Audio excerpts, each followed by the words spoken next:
জি, আসসালামু আলাইকুম। সম্মানিত সাংবাদিক বন্ধুগণ, আমরা বাংলাদেশ জামাত ইসলামীর পক্ষ থেকে আজকে নির্বাচন কমিশন কার্যালয়ে আসছিলাম। প্রধান নির্বাচন কমিশনার সাহেব সহ নির্বাচন কমিশনের সাথে আমাদের একটি মিটিংয়ের জন্যে। এই মিটিংয়ে আমরা 3 জনের ডেলিগেশনে আসছি। দেখতে পাচ্ছেন আমি জামাতের সহকারী সেক্রেটারি জেনারেল এবং মিডিয়া এবং প্রেস সেকশনের টিমের দায়িত্বে আছি। আমার পাশে আছেন ডান দিকে জনাব মোবারক হুসাইন, বাংলাদেশ জামাত ইসলামীর কেন্দ্রীয় নির্বাহী পরিষদের সদস্য এবং ঢাকা 13 আসন, অর্থাৎ এই আসনের তিনি আমাদের এখানকার নমিনি প্রার্থী। আমার পাশে আছেন অ্যাডভোকেট জসিমউদ্দিন সরকার, সিনিয়র লয়ার, আমাদের লয়ার্স কাউন্সিলের তিনি সভাপতি এবং ঢাকা 10 আসনের তিনি নমিনি আমাদের প্রার্থী। এই 3 জনের ডেলিগেশন আমরা আজকে আসছিলাম। আমরা কয়েকটি বিষয়ে ওনাদের সাথে আলোচনা করেছি। আপনারা জানেন যে আমরা আগেও এসেছি, বিভিন্ন বিষয়ে দৃষ্টি আকর্ষণ করেছি, পরামর্শ দিয়েছি। আমাদের আজকের মেন কনসার্ন ছিল আচরণবিধি। আপনারা জানেন যে 11 তারিখ, এই মাসের 11 তারিখ নির্বাচনের শিডিউল ঘোষণা হয়েছে। ঘোষণার পরপরই আমরা আমাদের পক্ষ থেকে আমাদের আমিরে জামাত ডাক্তার শফিকুর রহমান সাহেবের নির্দেশনায় এবং আচরণবিধির বিধি মোতাবেক আমরা নিজেরাই নির্বাচনে যে সমস্ত প্রচার প্রকাশনা সামগ্রীগুলো ছিল, অর্থাৎ পোস্টার, ব্যানার, ফেস্টুন, বিলবোর্ড, আমরা নিজেরাই 48 ঘন্টার মধ্যে নিজেরাই সরিয়েছি। বাস্তবে আরও কম সময় আমরা সরিয়েছি, তারপরও সব মিলে পুরো দেশে আমরা নিজেরা এটা সরিয়েছি। এবং আমাদের এটাই ছিল প্রত্যাশা যে যেহেতু আগামী ত্রয়োদশ জাতীয় সংসদ নির্বাচন একটি খুবই গুরুত্বপূর্ণ নির্বাচন, জাতির প্রত্যাশা, এই নির্বাচন যাতে ফ্রি, ফেয়ার এবং ক্রেডিবল হয়, এখানে আমাদের পক্ষ থেকে যাতে কোনো ধরনের ত্রুটি না থাকে। কিন্তু আমরা দেখতে পাচ্ছি যে বিভিন্ন জায়গাতে নির্বাচনী আচরণবিধি মানার ক্ষেত্রে বড় ধরনের ব্যত্যয় হচ্ছে, লঙ্ঘন হচ্ছে আচরণবিধির। আমরা আজকে এই সমস্ত বিষয়ে ইসির দৃষ্টি আকর্ষণ করেছি যে ওনাদের পক্ষ থেকে এই ব্যাপারে আরও সক্রিয় হওয়া, দায়িত্ব পালন করা, বিভিন্ন জায়গাতে মানে ম্যানুয়ালি যে সমস্ত ব্যানারগুলো লাগানো হয়েছে, বিভিন্ন বিলবোর্ড ইত্যাদি ইত্যাদি, এর সাথে আবার ভার্চুয়াল অনেকগুলো আছে আমরা দেখলাম, ডিজিটাল যেটাকে বলা হয়। তো এগুলো ওনাদের পক্ষ থেকে যাতে অপসারণ হয় এবং একটি লেভেল প্লেইং ফিল্ড নিশ্চিত করার জন্য এই সমস্ত বিষয় আমরা ওনাদের দৃষ্টি আকর্ষণ করেছি। নির্বাচনী ক্যাম্পও কোনো কোনো জায়গায় আমরা বলেছি হয়েছে, তো ওনারা এগুলো নোট নিয়েছেন এবং এই ব্যাপারে প্রয়োজনীয় পদক্ষেপ ওনারা গ্রহণ করবেন তারা বলেছেন। গিয়ে বড় একটি দলের পক্ষ থেকে বিভিন্ন ধরনের কার্ড আপনারা দেখেছেন, হয়তো আমরা সাংবাদিক বন্ধুদের মাধ্যমেই দেখেছি, ওনারা বিভিন্ন ধরনের ওয়াদা করছেন যে আমরা এত লক্ষ এত কোটি কার্ড দিব, এক একটা কার্ডে এত হাজার এত লাখ টাকা পাবেন, এই ধরনের অনেকগুলো ওয়াদা করছেন, যেটা নির্বাচন বিধির অর্থাৎ আচরণ বিধির সুনির্দিষ্ট খেলাফ আমরা বলেছি। এই ব্যাপারে ওনাদেরকে পদক্ষেপ নেওয়ার জন্য আমরা বলেছি। অর্থাৎ যেখানেই যতটুকু আচরণ বিধি লঙ্ঘিত হচ্ছে আমরা তাদের দৃষ্টি আকর্ষণে এনেছি, বলছি যে এগুলো তাৎক্ষণিকভাবে ওনারা যাতে ব্যবস্থা নেন। দ্বিতীয় একটি বিষয় ছিল সেটি যে আমরা নির্বাচন জন্য ফ্রি ফেয়ার করার জন্য খুবই গুরুত্বপূর্ণ বিষয়, যেটা আমরা বারবার রিপিটেডলি বলেছি ওনাদেরকে, আজকেও বলেছি, সেটা হচ্ছে যে নির্বাচন কেন্দ্রগুলোতে সিসি ক্যামেরা স্থাপন না হলে আমরা মনে করি যে সন্ত্রাসীরা এবং যারা উদ্দেশ্য যাদের অসৎ থাকবে তারা নির্বাচনকে ভণ্ডুল করার জন্য, বানচাল করার জন্য একটা বড় ধরনের সুযোগ পেয়ে যাবে। সিসি ক্যামেরা থাকলে সেই সুযোগটা আশা করি আর থাকবে না, থাকার কথা না। এটা একটা মেসেজ হবে যে এখানে সিসি ক্যামেরা আছে। তো আমরা এটা আগেও দৃষ্টি আকর্ষণ করেছি, সিরিয়াসলি বলেছি, ওনারা বলেছেন, আমরা উদ্যোগ নিয়েছি, বিভিন্ন ধরনের প্রস্তাব বা বিভিন্ন ধরনের পরিকল্পনার কথা বলেছেন, যে আমরা বলেছি যাই করেন এটা সুনিশ্চিত হতে হবে জনগণ যাতে নির্বাচনে মানসিক প্রশান্তি সহ আসে, কোনো ধরনের ভয় তাদের মধ্যে না থাকে, ভয়শূন্য পরিবেশে যাতে আসে, যেখানে এসে নির্বাচনে ভোট দিলে আমি কোনো সন্ত্রাসের শিকার হব না, আমাকে কোনো ধরনের কোনো সমস্যার মুখোমুখি হতে হবে না। এটা নিশ্চিত করার জন্য আমরা বলেছি যে আপনারা সিসি ক্যামেরা স্থাপনের বিষয়টি নিশ্চিত করে। ওনারা বলেছেন যে আমরা সংশ্লিষ্ট সবার সাথে আলাপ করছি এবং এই ব্যাপারে ওনার পদক্ষেপ নিচ্ছেন। আমরা বলছি আমরা এটা আরও ফলো আপ নেব যে এটা যাতে নিশ্চিত হয়। এর পাশাপাশি আইন শৃঙ্খলা পরিস্থিতির কথা আমরা বলেছি, অবৈধ অস্ত্র উদ্ধারের কথা বলেছি, চিহ্নিত সন্ত্রাসীদেরকে গ্রেফতারের কথা আমরা বলেছি। বিশেষ করে অতি সম্প্রতি আপনারা জানেন ঢাকা 8-এর একজন সংসদ সদস্য যিনি ইনকেলাব মঞ্চের আহ্বায়ক, খুবই জনপ্রিয় একজন যুবনেতা, যিনি আমাদের জুলাই যোদ্ধা। নির্মমভাবে তাকে হত্যা করা হয়েছে। তিনি নির্বাচনী কার্যক্রমে ছিলেন, এই অবস্থায় তাকে হত্যা করা হয়েছে এবং হত্যাটা খুবই নির্মম নিষ্ঠুরভাবে হয়েছে, যেটি পুরো দেশেই ব্যাপক আলোড়ন সৃষ্টি করেছে এবং বিপুল সংখ্যক মানুষের মধ্যে একটা মানসিক ট্রমা তৈরি করেছে কি। তো এটা সহ আরও যে সমস্ত ঘটনাগুলো ঘটছে, খুলনায় একজন সাংবাদিককে হত্যা করা হয়েছে সহ, আমরা বলেছি যে এর জন্য ওনাদের গুরুত্বপূর্ণ একটি বিষয় হচ্ছে যে অবৈধ অস্ত্র উদ্ধার করা, সন্ত্রাসীদেরকে গ্রেফতার করা।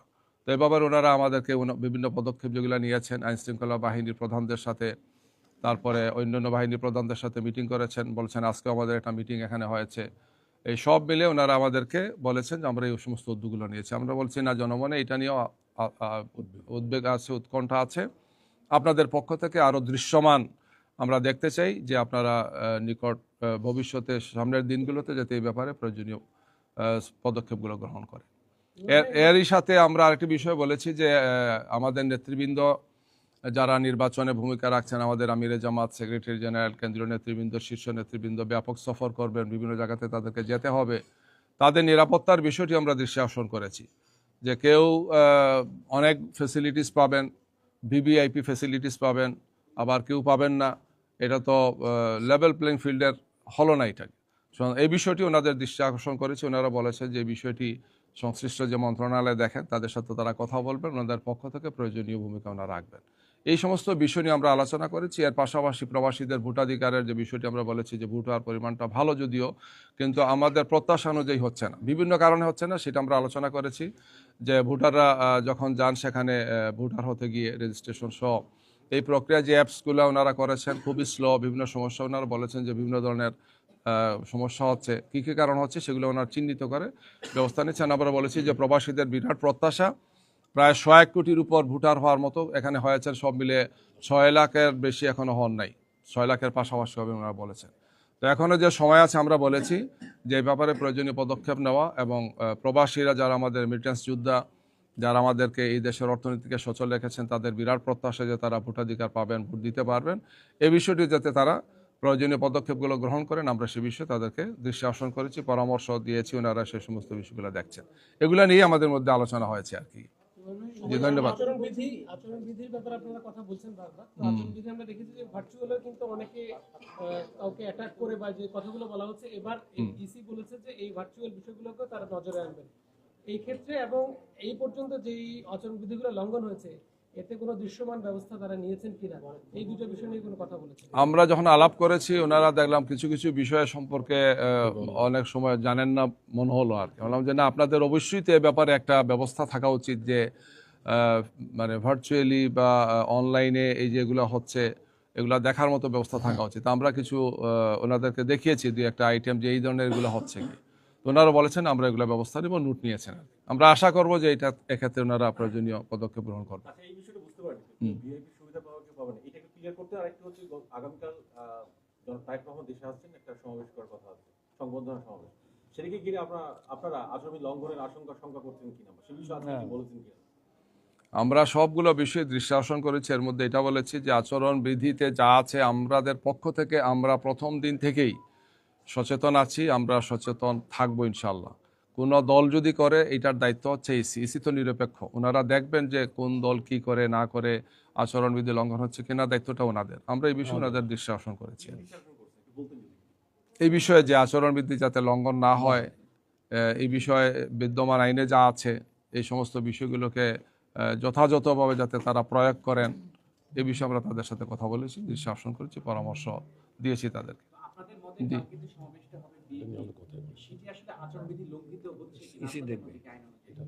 এই দায়িত্ব তো আসলে ইসির, আমাদের দায়িত্ব না। আমাদের দায়িত্ব হচ্ছে আমরা বলবো যে আচরণ বৃদ্ধি দেখার বিষয়টি হচ্ছে ইসির দায়িত্ব, এটা কোনো দলের না। তো এই বিষয়ে আমরা ওনাদেরকে বলেছি যে এই ধরনের এই ঘটনা না আরও যদি কিছু হয়ে থাকে, যে কোনো বিষয়ে ওনারা যাতে তাৎক্ষণিক পদক্ষেপ নেন বা ওনাদের পক্ষ থেকে আমরা দৃশ্যমান কিছু দেখতে চাই, দেশবাসী বুঝতে চাই যে ইসি অ্যাক্টিভ আছেন, সক্রিয় আছেন এবং জনগণের পক্ষ থেকে একটি সুন্দর সুষ্ঠু নির্বাচনের জন্য যে ধরনের পরিবেশ রাখা উচিত সে বিষয়টি ওনারা এনশিওর করবেন। স্যার, আপনি বলেছেন দুইটা বিষয়, একটা হলো অবৈধ অস্ত্র এবং সন্ত্রাসের একটা বিষয় বলেছেন। 300 আসনে তো আপনাদের প্রার্থী দিয়েছেন। কোন প্রার্থীকে এই ধরনের থ্রেট কে হুমকির মধ্যে কি আছে বলে আপনাদের নিজেদের মধ্যে অভ্যন্তরীণ আলোচনা হয়েছে কিনা, এবং এই প্রেক্ষিতে কি কমিশনকে দাবি করেছেন না কোন এমনি অভিযোগ হাতির ঘটনা? শরীফ ওসমান হাদির হত্যাকাণ্ডের পরে জনমনে যে আতঙ্ক, যে উদ্বেগ এবং উৎকণ্ঠা, সেটা তো সব মানুষকেই একটা আতঙ্কের মধ্যে ফেলেছে। যে পাশে থেকেছে, কথা বলেছে, চলাফেরা করেছে, সেই লোকটাই তাকে হত্যা করেছে। স্বাভাবিকভাবেই যে কোনো একজন সচেতন মানুষের মধ্যে তো কিছু বেদনা, কষ্ট আসবেই। তিনিও তো আতঙ্কের মধ্যে থাকবেন। যেখানে আমাদের 300 প্রার্থী কাজ করছেন, ময়দানে দৌড়াদৌড়ি করছেন, দিন রাত একাকার করছেন। তো এই জন্য এটা তো খুবই বাস্তব। আমরা এই সমস্ত বিষয়গুলো বলেছি যে এই উদ্বেগ, উৎকণ্ঠা সবার মধ্যে আছে, আমাদের পক্ষ থেকে আছে। আপনারা এই সমস্ত বিষয়ে প্রয়োজনীয় পদক্ষেপগুলো গ্রহণ করেন। জি, ধন্যবাদ। আমরা এখনো দৃঢ়ভাবে বিশ্বাস করতে চাই যে ইসি এক্ষেত্রে যে ভূমিকা রাখছেন, আমরা যে সমস্ত বিষয়ে পরামর্শ দিয়েছি, দৃষ্টি আকর্ষণ করেছি, এটাকে এনশিওর করা উচিত। জনমনে যাতে আস্থা থাকে যে 12 তারিখের নির্বাচনটা সুষ্ঠু, সুন্দর এবং সব দিক থেকে একটা উৎসবমূলক নির্বাচন হবে। আমরা এখন আস্থা রাখতে চাই। জুবাইর ভাই, আপনাদের আগে এনসিপির পক্ষ থেকে একটা প্রতিনিধি দল এসেছিল। তারা 12 তারিখটিকে ঠিক রেখে তফসিলের অন্যান্য দিনগুলো তারা কিছুটা পরিবর্তন চায়, তারা পুনর্বিবেচনার দাবি জানিয়েছে। একই সঙ্গে তারা শুধু বিএনপির সমাবেশ না, তারা আপনাদের যে 3 তারিখ সমাবেশ আছে সেখানেও সেটি নিয়েও তারা কথা বলেছে। আপনাদের এই ব্যাপারে আসলে মন্তব্য কি? এক, দ্বিতীয় হচ্ছে যে আপনাদের যে 3 তারিখ সমাবেশ সেখানেও কি আচরণবিধির ব্যাপারে আপনারা সতর্ক আছেন? আমরা যে পিটিশনটা দিয়েছি বিভাগীয় কমিশনার, যিনি ঢাকা জেলার রিটার্নিং অফিসার, তাকে আমরা এটা আশ্বস্ত করেছি, ইসিকে আশ্বস্ত করেছি যে আমাদের এটা হচ্ছে জনমনে এই যে উদ্বেগ, উৎকণ্ঠা দূর করার জন্য একটি সামাজিক সচেতনতা বৃদ্ধির জন্য, সৃষ্টির জন্য আমাদের উদ্যোগটা। এবং আমরা আচরণবিধি মেনে, আচরণবিধি লঙ্ঘন হয় না, এই সমস্ত বিষয়কে আমরা সামনে রেখেই আমরা এই জনসভাটি করব। এই ব্যাপারে আমরা পিটিশনটাও দিয়েছি, ওনাদের সাথে এটা আলোচনা করেছি। আপাতত আমাদের পক্ষ থেকে ধরনের কোনো প্রস্তাব আমরা দেইনি। দেখবো যদি। এই যে বললাম, ওসমান হাদির হত্যাকাণ্ড সহ যাহা হচ্ছে, এগুলো মিলে তো উদ্বেগের অনেকগুলো কারণ আছে। এটা নিয়ে আজকে আমাদের এখানে আসা। এই জন্য আমরা বলেছি যে অবৈধ অস্ত্র উদ্ধার, সন্ত্রাসীদের গ্রেফতার সহ প্রশাসনের যাদের সাথে মিটিং করেছেন তাদেরকে অ্যাক্টিভ করা, যে সিরিয়াসলি মনিটরিং করা। যতদিন যাবে তত তো আশঙ্কার দিকটা আসতে পারে। যত নির্বাচন যত ঘনিয়ে আসে সাধারণত তত বেশি উদ্বেগ থাকে আর কি। তো এই সব মিলে ওনারা যাতে এই ব্যাপারে দায়িত্ব পালন করেন, আমরা সেটা পরামর্শ দিয়েছি, দৃষ্টাসন তাদেরকে করেছি। একটা বড় দলের পক্ষ থেকে কার্ড বিতরণ হচ্ছে, 50 কোটি কার্ড দেওয়া হবে, প্রত্যেকে এত হাজার করে দেওয়া হবে, এত লক্ষ পুরুষ, এত লক্ষ মহিলা দেখতেছেন, আপনাদের মাধ্যমে তো আমরা দেখতে পাচ্ছি। তো এই সমস্ত বিষয় নিয়ে আমরা তাদেরকে বলেছি যে আপনারা এগুলো একটু আল্লাহর রাস্তায় দেখেন, খোঁজখবর রাখেন, প্রয়োজনীয় ব্যবস্থা গ্রহণ করেন। এটা আপনারাও জানেন, আমরাও জানি সবাই মিলে। জি, সবাই জানেন। জি, আর কিছু না থাকলে আমরা শেষ করতে পারি। সবাইকে ধন্যবাদ।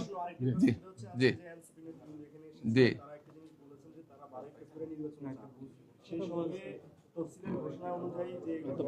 এসে গেছে।